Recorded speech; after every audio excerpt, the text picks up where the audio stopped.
Hello and thank you for joining me today. I'm Jan Clothier from Thinking Stamping and I'm an independent Stampin' Up demonstrator from New Zealand. Today's video is part of my Simple Stamping series, so it's designed for people looking for a quick but effective card and people who haven't yet bought themselves a Stampin' Cut and Boss machine. Today's card is a simple card, but it does use a tip that I posted in Stampin' Up's Instagram when I was a member of the 2020 Artisan Design team, so you might want to keep watching just in case you haven't seen that before. So today we'll be using the Positive Thoughts stamp set, which is out of the 2021 to 22 annual catalogue, and we'll also be using the Best Year set because you'll know that I'm very fond of sentiment only sets because I think that they have the capacity to expand the usefulness of all your other sets because you can combine the images from any set with these sentiments, and that's what we'll be doing today. You'll also know that I think that when you're first starting out stamping, a good way to help work out what to do is to start with a single colour family and some neutrals and then work outwards. So today's card only uses colours from the Regals colour family. Okay, so we'll get started. So the card base is Garden Green. It's 14.8 that way. It's the width of a piece of A4 paper, so it's scored at 10.5. And we'll just give that a fold so it's ready to use. I've got a mat of crushed curry, which is 14.1 by 9.8. And I've got a card front 13.8 by 9.5 to fit on top of it. And I've got exactly the same setup for the inside because I'm going to mat the inside as well, but I'll just pop that aside for now. And I've also got a scrap of basic white because, as you can see in the sample card here, I've fussy cut out a butterfly. So the first thing I'm going to do is start the stamping, and I'm going to start with Garden Green and the Maidenhair Fern image from the set. So I'm going to ink it up, and you'll remember that you tap the ink in, not mash the ink in. And I'm going to start by stamping 1, 2, 3, 4, 5, 6, 7, 8, 9, 10, and then I'm going to re-stamp without re-inking. So that's how I'm going to get my variations in colour. I'm going to do the same thing again, but in a different place. 1, 2, 3, 4, 5, 6, 7, 8, 9, 10, and 10. Okay, so that's given me my foliage. And then I'm going to add in a touch of crushed curry by using the flower image. Tapping. I'm just going to add it in here. It doesn't matter if you stamp off the edge because all I'm really doing is adding in a touch of colour. And you can think of it as like flowers in the bush or a bit of sunshine peeking through, whatever you like. Pop that away.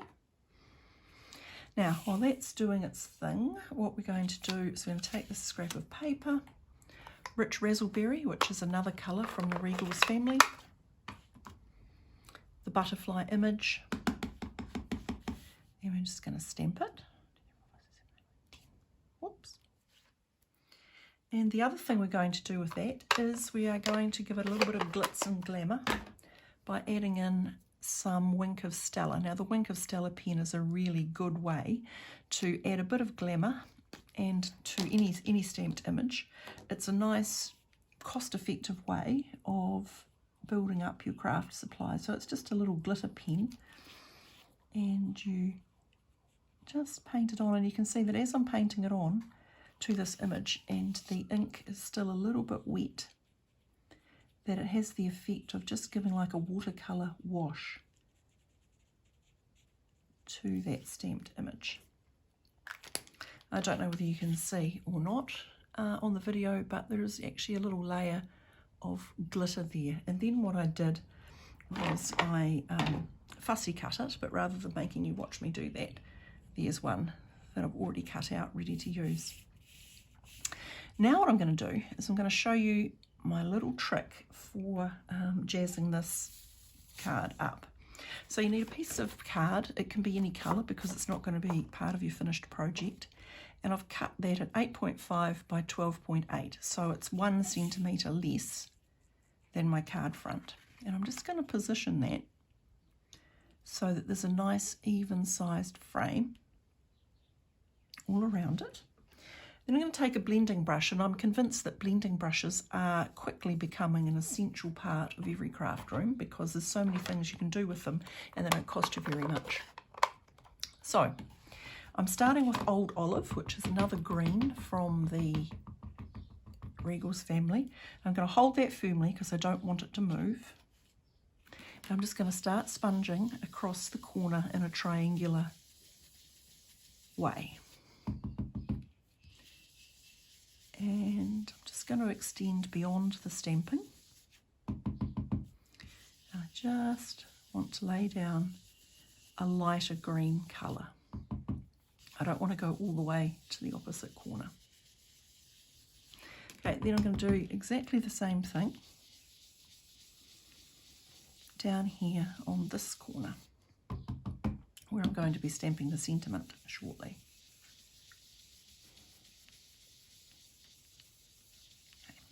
Now when I've got some of the lighter green in, and you can see I'm sort of going in a triangular way, a triangle around there. And what that's going to now, I want to move that carefully so it doesn't move. I'll move my hands carefully so that the mask doesn't move. Come back in with the garden green, still holding it firmly so it doesn't move. Oops. And now I'm going to come back in with the garden green, and I'm going to concentrate on the corners in the darker green so that when I take away my mask, what I'm going to be left with is an inked frame. And it's going to give the illusion, at least, of a frame, but without any of the bulk of extra layers of paper.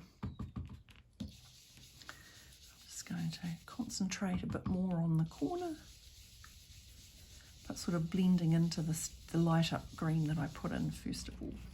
And you see when I take it away, you can see it there, I've left with that very pretty little frame without any of the bulk.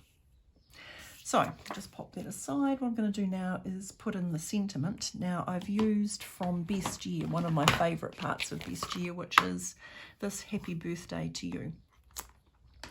Now, when I blocked it up, I made sure, or attempted to make sure, that the words were parallel with the bottom of the block. And then, when I stamp, if my block is parallel with the bottom of the page, I've maximised my chance of stamping it straight.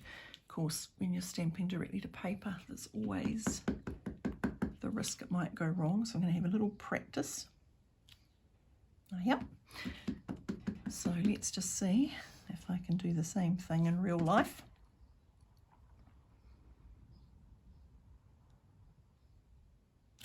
Yes, turns out that I can.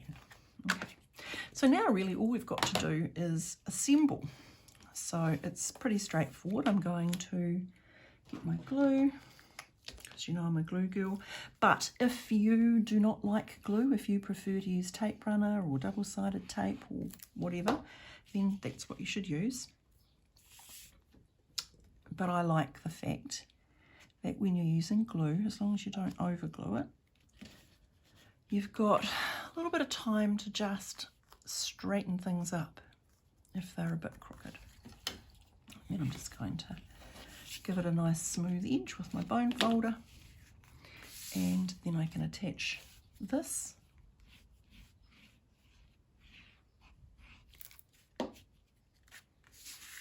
to my card front. And again, because I've used glue, I've got a little bit of time to just check and adjust if I think that it's not quite straight. Now my butterfly, I'm only going to glue them in the centre. Just give them a little bit of glue. If you want to put them onto dimensionals to give them some lift, you can do that. I'm not doing that, but I am just gluing in the centre so that I can, in fact, after it's dried, just give those a little bit of a lift. Now, the final thing that I'm going to do to this card front is add some embellishments. Now again, when you're setting up your very basic craft room, you know, you look in the catalogue, there's lots and lots of embellishments you can use, and you can't have all of them.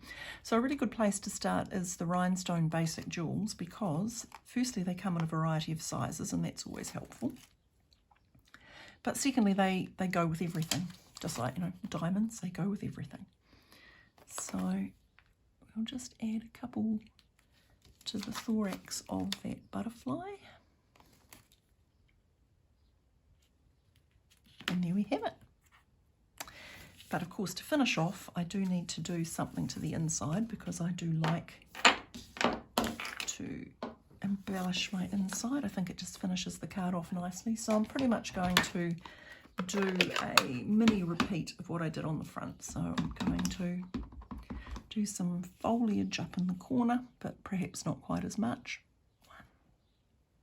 1, 2, and I just want another light one there.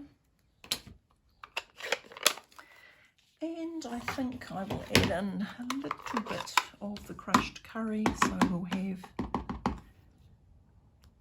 one of those in there. And then we will just do a quick assembly, so glue.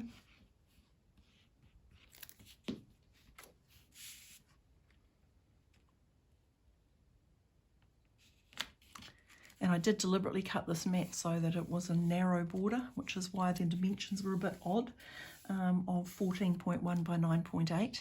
Normally it would be 14.3 by 10, but I cut it 2 millimeters shorter each way so that it just had a very narrow border. And finally, we'll just add that in. Now normally I don't mat the inside of my card, but I just wanted to break out the green a little bit, break up the green a bit. And there we have it, a lovely simple stamping card using a simple sponged border to give some more depth and definition to the design. If you've liked what you've seen, or you would like to know more, then I have both a blog and a Facebook page, the details of which will pop up on the end card and are also in the video description below. If you live in New Zealand and you'd like to shop with me, there is also links to my online store in both of those places. And if you've enjoyed what you've seen, don't forget to subscribe to my channel so you don't miss anything new. Thank you.